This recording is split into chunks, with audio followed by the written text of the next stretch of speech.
the worst blizzard of the century, a woman opened the doors of her failing diner to a platoon of stranded Marines. She gave away everything she had, expecting nothing in return. But a single quiet action taken by their master sergeant that night would lead to an event the following spring that didn't just save the diner. It proved a father's legacy never truly dies. If you believe in quiet kindness and promises kept, you need to see this story. Subscribe for more tales of honor being passed on. The wind howled like a living thing, a predator of ice and air clawing at the windows of the Crossroads diner. Outside, the world had vanished.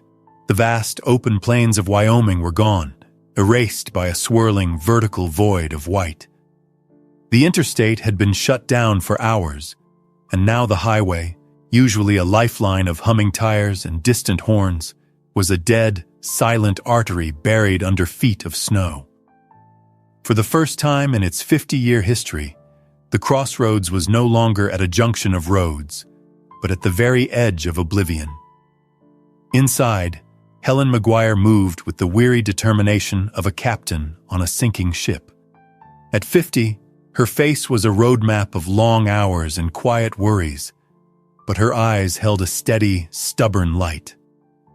Her breath plumed in the frigid air of her own dining room.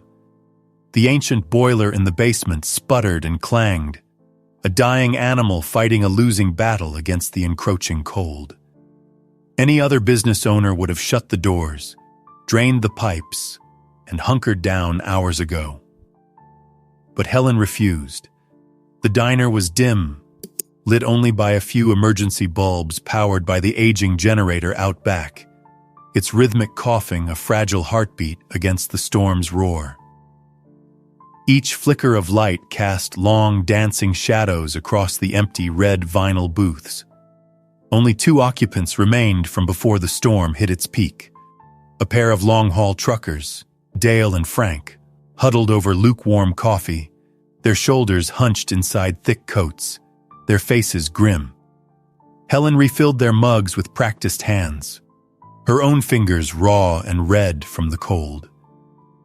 She didn't say much. There wasn't much to say. They were all in this together, a tiny island of warmth in an ocean of white. Her gaze drifted to the wall behind the counter, to the place of honor. A photograph of her father, Robert McGuire, stared back. Young, proud, his jaw set, wearing the crisp dress uniform of the United States Marine Corps. Below it, a simple, hand-carved wooden plaque read, "The Crossroads, a safe harbor for a weary road." It was his creed, the founding principle of this place. He'd built it with his own 2 hands after coming home from Vietnam, a place where no one, especially a soldier or a trucker on a long, lonely haul, would ever be turned away. He used to say that the road was full of ghosts, and every man deserved a place to rest his own. It was a beautiful idea, a noble legacy. But legacies didn't pay the heating bills. Later, as the truckers dozed fitfully in a booth, Helen retreated to the cramped back office. The flickering lamplight danced across a stack of unpaid invoices on the worn wooden counter by the register. Each one was a small, paper-thin monument to her struggle. A letter from the bank lay on top, its formal, unforgiving font spelling out words like delinquent and foreclosure. The diner was failing. The legacy was dying. She traced the edge of the foreclosure notice with a trembling finger. A single tear, hot with exhaustion and despair, escaped and fell onto the cold paper, blurring the ink. How much longer could she keep this up? How could she keep her father's promise when she was losing everything? She pulled open a stiff wooden drawer. Inside, beneath a tangle of old receipts and dried-up pens, was a half-filled application form to sell the diner to a corporate developer. They wanted to tear it down, pave over her father's garden, and build a soulless, 24-hour gas station complex. A place with no memory and no heart. She had stared at that form for weeks, the ultimate act of surrender. The crushing weight of it all, the responsibility, the failure, the betrayal of her father's memory, settled on her shoulders, like the heavy snow piling up outside. She felt a profound sense of loneliness, a feeling that she was the last guardian of a forgotten outpost. She wiped the tear away angrily, her jaw tightening as she shoved the drawer shut. Not tonight. Tonight, the light stays on. Her father's voice, a low, steady rumble in her memory, seemed to echo in the small room. "Keep the light on, kid. Someone's always out there counting on you."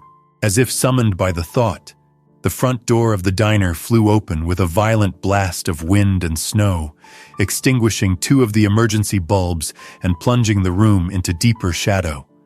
Helen rushed from the office to shut it, her whole body straining against the force of the gale.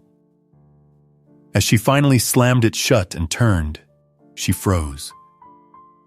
Standing just inside the threshold, framed like ghosts against the swirling white outside, were 15 men. They were covered in snow, their digital camouflage uniforms plastered with ice, their faces red and raw from the wind's brutal assault. They stood in a disciplined, silent group, not a gang, but a unit, their presence filling the small diner with a sudden intense energy. A man in his 40s, with piercing gray eyes and a streak of white at his temple that spoke of long service, took a cautious step forward. The rank insignia of a master sergeant was pinned to his collar. "Ma'am," he said, his voice hoarse from the cold. "Master Sergeant Cole Ramsey. We're with the 4th Light Armored Recon Battalion, Marine Corps Reserve." He spoke with a calm professionalism that seemed to push back against the chaos of the storm. "We were on our way to a training exercise when the Department of Transportation shut down the interstate due to the blizzard. Our convoy got stuck trying to find a detour on these back roads. The storm has knocked out all local cell service and power for this entire county. We saw your sign from the road." His eyes flickered around the dim, nearly empty diner. Are you still open?" Helen didn't wait for him to finish the question. She looked past him, at the faces of the young Marines behind him. Some couldn't be older than 19 or 20. They were shivering, their eyes wide with a mixture of exhaustion and the youthful uncertainty of being in a situation beyond their control. They weren't just soldiers. They were kids, trapped and freezing. The weight of her own problems, the bills, the failing business, the dying generator, evaporated. In their place, her father's creed settled over her, a safe harbor for a weary road. She turned, grabbed a stack of clean bar towels from a shelf, and tossed them toward the nearest Marine. "Get in," she said, her voice leaving no room for argument. "All of you, strip off the wet outer layers. Get back to the kitchen. It's the warmest place in here." The Marines hesitated, stunned by her immediate, commanding response. Ramsey opened his mouth to speak, likely to offer payment or to explain further. "I'm not asking," Helen added, walking toward them, her own fatigue forgotten. "That's an order. Let's go." She used the language they would understand. She guided them through the diner, past the now awakened, curious gazes of the 2 truckers, and into the warmth of the industrial kitchen. The large steel ovens, though old, radiated a steady, life-giving heat. One by one, the Marines sank into mismatched chairs or onto the floor, leaning against the cabinets, their gloved hands steaming as the heat began to bite through the deep, numbing cold in their bones. They tried to speak, to offer money, to apologize for the intrusion. Helen waved it all away. "Food's hot," she said, pointing to a large pot on the stove. "Don't ask, just eat." It was her last pot of chili, barely enough for a handful of people. Without a word, she turned to the pantry, her movements efficient and purposeful. She pulled out large cans of kidney beans, diced tomatoes, and a few dusty containers of broth from her deep reserves.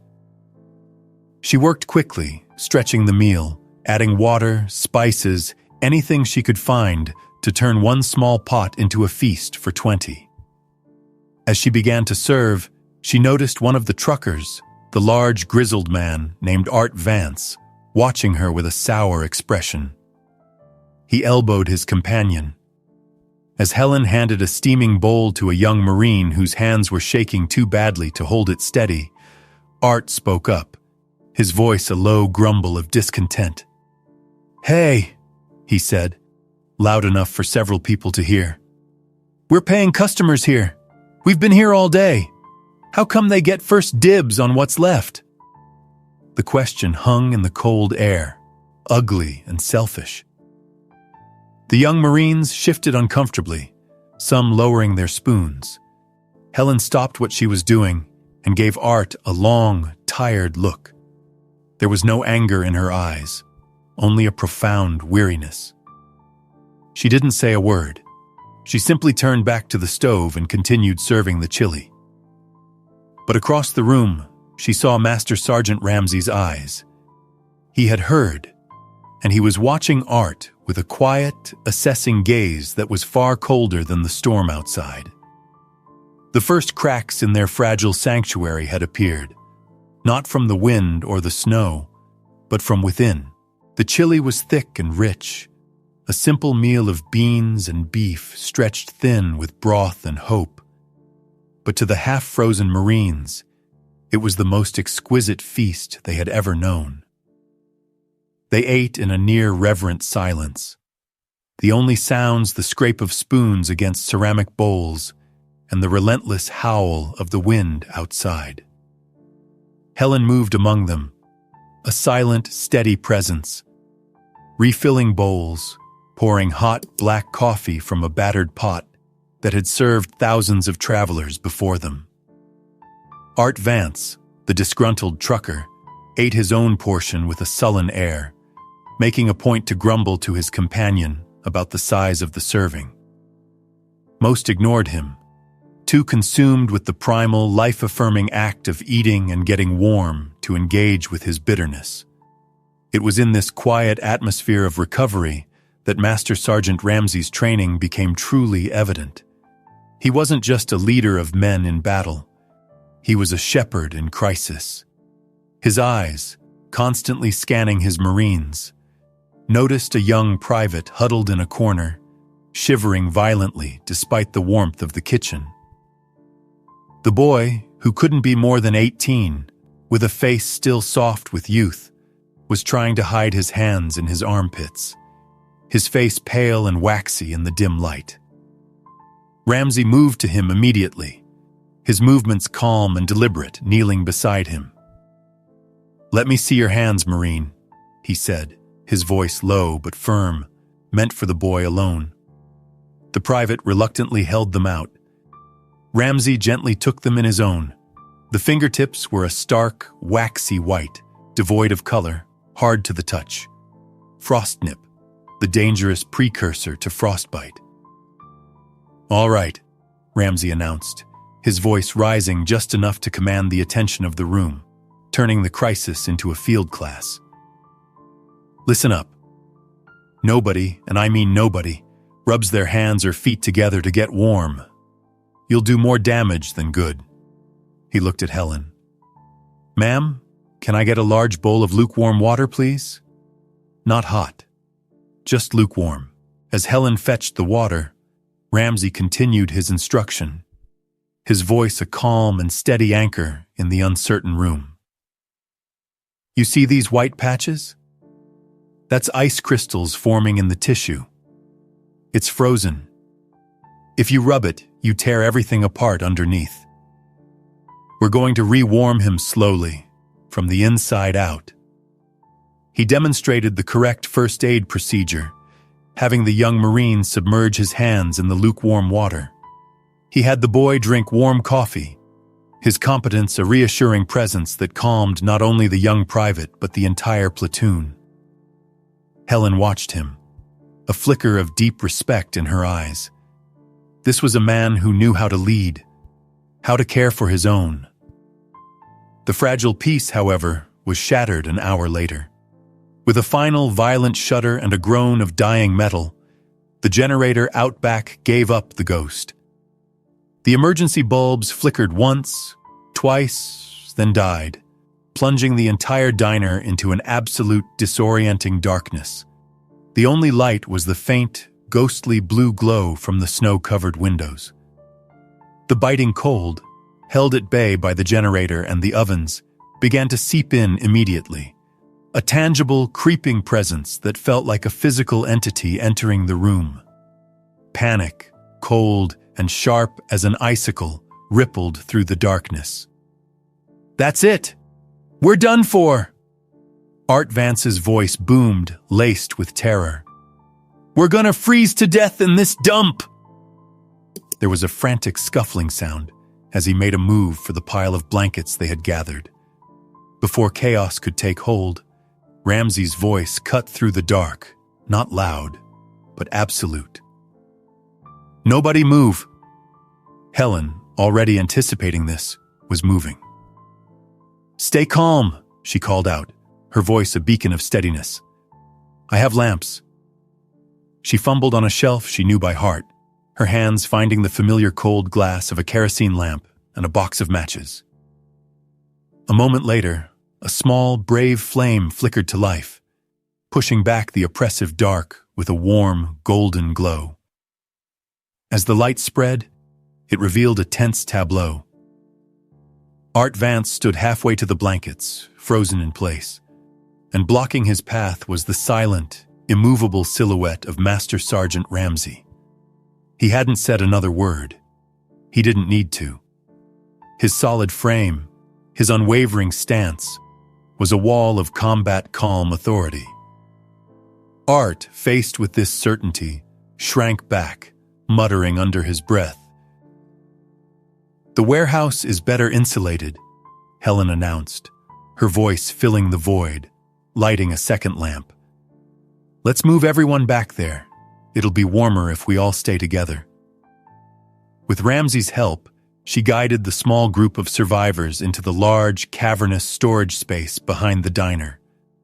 It was cold, but free from the wind's direct assault. As Helen arranged wooden pallets and layers of cardboard on the concrete floor, creating makeshift beds, Ramsey assessed their new shelter with a professional eye. "Ma'am, the fumes from these lamps," he said quietly, his voice low so as not to alarm the others. "We need cross-ventilation, even if it's cold." He pointed to a high, grimy window on one wall and the loading dock door on the other. "If we can crack that window and leave a small gap under the door, it should create enough airflow." He then pulled a small, palm-sized object from a pouch on his belt, a portable carbon monoxide detector, and placed it on a high shelf where it would be most effective. "Just in case," he added, also retrieving a fire extinguisher from the wall and placing it centrally, next to the main lamp. The small professional act solidified it for Helen. This man was the real deal. He was a leader who thought of everything, who protected his people not just from the enemy, but from themselves and the environment.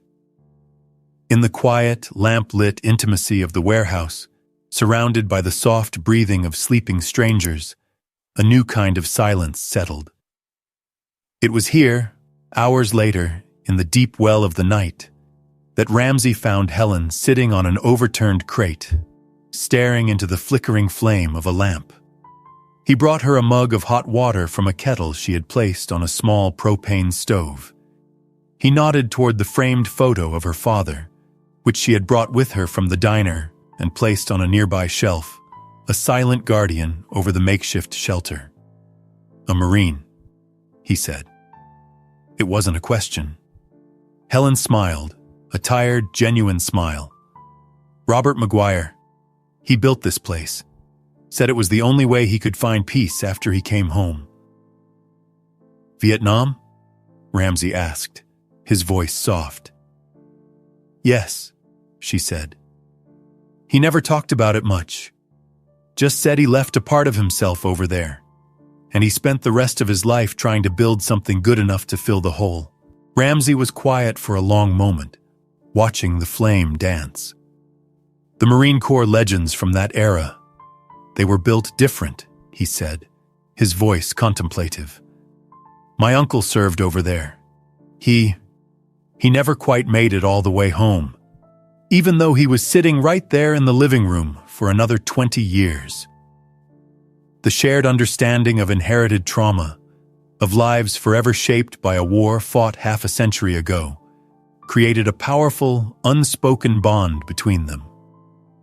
They were strangers, a diner owner from Wyoming and a Marine from a world away. But in that moment, in that cold, lamp-lit warehouse, they understood each other perfectly. They were both keepers of a flame, guardians of a legacy left behind by men who had seen too much. The storm raged on, a relentless assault of wind and ice. But inside the warehouse there was warmth, there was shelter, and there was a shared history, holding the cold at bay. The first light of dawn was a weak gray smear against the high, frosted windows of the warehouse. The storm had finally broken, leaving behind a world transformed, buried under a thick, silent blanket of white. The arrival of the county plows and state guard recovery trucks, their yellow and green lights flashing in the pale morning, was almost anticlimactic. The siege was over. The evacuation was efficient and quiet. The truckers, including a now silent and humbled Art Vance, were the first to leave, their rigs pulled free from the snowdrifts by heavy-duty wreckers. He didn't look at Helen as he left. The young Marines, rested and profoundly grateful, boarded a transport vehicle, each one stopping to give Helen a formal, respectful nod, their eyes conveying a thanks deeper than words. Ramsey was the last to leave. He stood before her in the quiet, debris-strewn diner. The morning light revealed the true state of her small business. The water stains on the ceiling, the peeling paint, the deep weariness in the scuffed linoleum floor. "We owe you, ma'am," he said, his voice full of a gratitude that went beyond the food and shelter. "More than you know." Helen just shook her head, a weary smile on her face. She was too tired for formalities. "My father paid the debt for all of you a long time ago," she said. "Just get your men home safe." As he turned to walk away, Ramsey paused. He looked around the diner one last time, his sharp, assessing eyes taking everything in. He discreetly raised his phone, angling it to be unseen. He took a few quick, clear photos. One of the diner's weathered, snow-covered sign, the crossroads. One of the proud young Marine in the photograph on the wall. One of the ominous foreclosure notice he had glimpsed on the counter by the register. And one last photo of Helen, standing alone in the doorway of her diner, looking tired but resolute against the backdrop of the rising sun. A quiet, secret action, a seed of a promise yet to be made. He then made a brief, quiet phone call as he walked towards his transport, turning his back to the diner to shield the conversation from the wind. "Yeah, it's me," he said, his voice low. "I'm sending you some pictures. I need you to get this to Colonel Rostova's office. Tell her it's a matter of honor." The weeks that followed were hard. The long silence of winter settled in. The initial relief of survival faded, replaced by the harsh reality of Helen's finances. The storm had been the final blow. A pipe had burst in the back, flooding the storeroom. The old boiler had finally given up for good. The roof, already weak, was now leaking in 3 different places. The stack of bills on her desk grew taller. The memory of that night, of the camaraderie and shared purpose, began to feel like a distant, bitter-sweet dream. She finally pulled out the old for sale application from the drawer. Its letters faded. There was no more fight left in her. It was time to let go. She was wiping down the counter one bright, sunny spring morning, the for sale sign sitting on the counter beside her, when she heard the sound of trucks pulling into the gravel lot. Not the big rigs of her usual customers, but a convoy of dusty pickup trucks and a flatbed. A man in civilian clothes stepped out of the lid truck. He was broad-shouldered and moved with a familiar, quiet confidence. It was Cole "Ram" Ramsey. With him were 5 or 6 other men, a mix of ages, all with the same look of quiet purpose. Helen stepped outside, wiping her hands on her apron, a confused smile on her face. "Master Sergeant? What are you doing here?" Ramsey smiled, a genuine warm smile that transformed his stern features. "Ma'am," he said, "we're the anchor crew. A few of us were with the unit that night. The others, well, they're friends we served with in other places. When I made the call, they came." He gestured to the men who were already unloading toolboxes and equipment from their trucks. "We're here to pay a debt."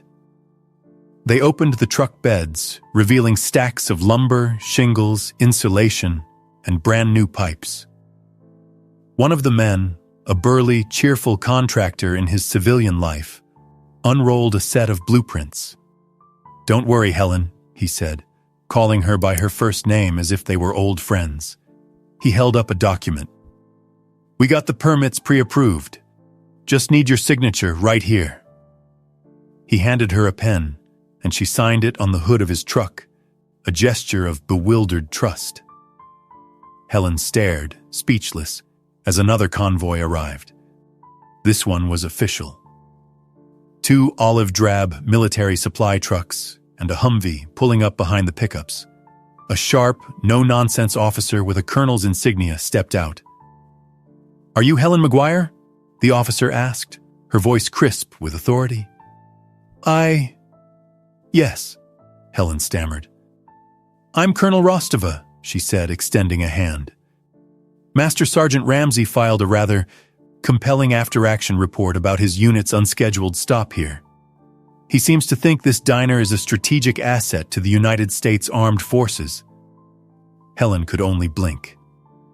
"Under the Civilian Infrastructure Support Directive," the colonel continued, a faint, almost imperceptible smile on her lips.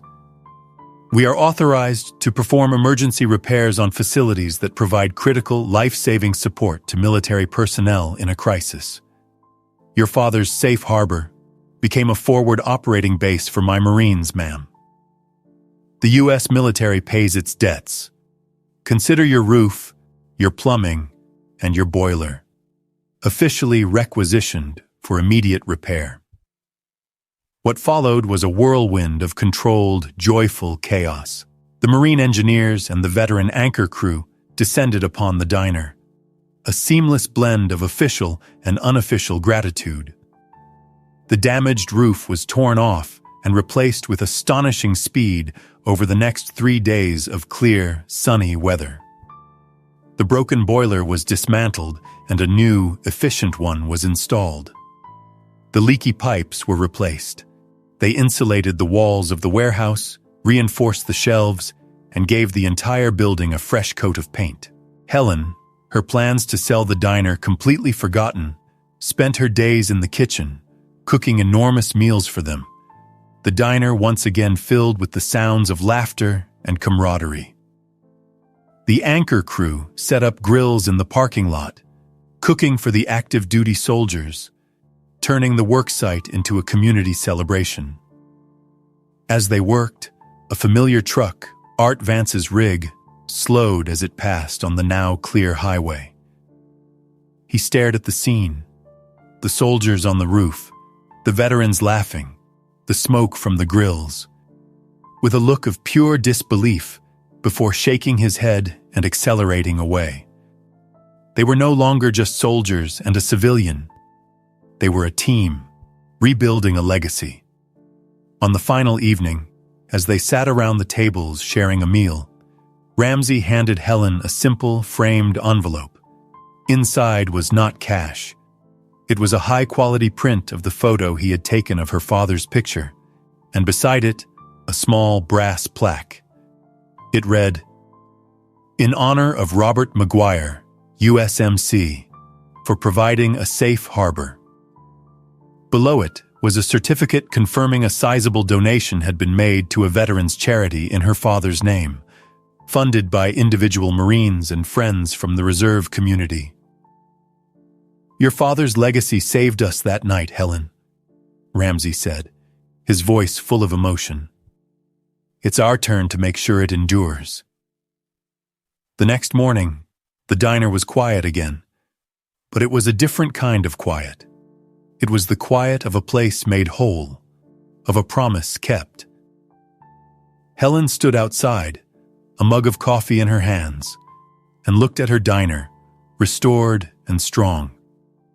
The old hand-carved sign her father had made still hung by the door, but now it felt less like a burden and more like a banner. One of Ramsey's crew had even repainted the faded letters, making them bold and clear against the weathered wood. A home for those who serve, a haven for those forgotten, a place where no one is ever left out in the cold. This story reminds us that kindness, especially when it's hard, echoes further than we can imagine. What does legacy truly mean? Let us know your thoughts in the comments. And if this story of promises kept touched you, subscribe to honor them with us.